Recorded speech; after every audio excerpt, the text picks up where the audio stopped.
के 38वें अध्याय का 5वां मंत्र है।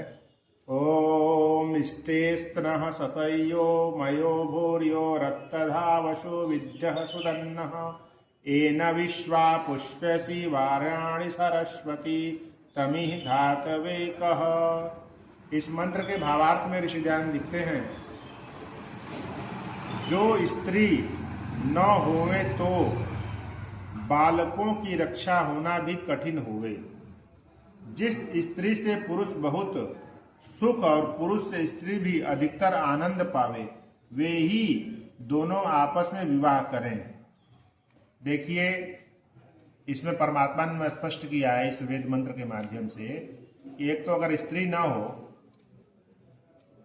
तो बालिकाओं को कौन भरण पोषण करेगा, पालेगा, पोसेगा।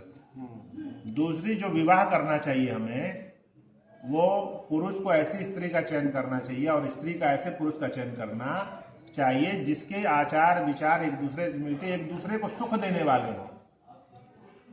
इसलिए विवाह करने से पूर्व दोनों को एक दूसरे को समझने की आवश्यकता है, क्योंकि अगर हम ऐसा नहीं समझेंगे कि ये स्त्री हमारे अनुकूल है कि नहीं, स्त्री ये ना समझेगी पति हमारे अनुकूल है कि नहीं है, तो वही बाद में जो नौबत आती है, आप देख ही रहे हैं आज का वर्तमान स्थिति में तलाक तक की नौबत हो जा रही है। पति का मर्डर तक पत्नियां करा दे रही हैं, पति पत्नी का मर्डर करा दे रहा है। ये सब क्यों हो रहा है? इसलिए हो रहा है कि हम एक दूसरे को जाने समझे बिना विवाह कर लेते हैं, जो बाद में सुख नहीं बल्कि दुखदायी हो जाता है। इसलिए अगर हम सभी सुख चाहते हैं तो विवाह जैसे महत्वपूर्ण बंधन को हम सोच समझ विचार करके, एक दूसरे को समझ के विवाह बंधन में बंध के फिर अपने आगे के गृहस्थ जीवन को सुखमय बनाएं।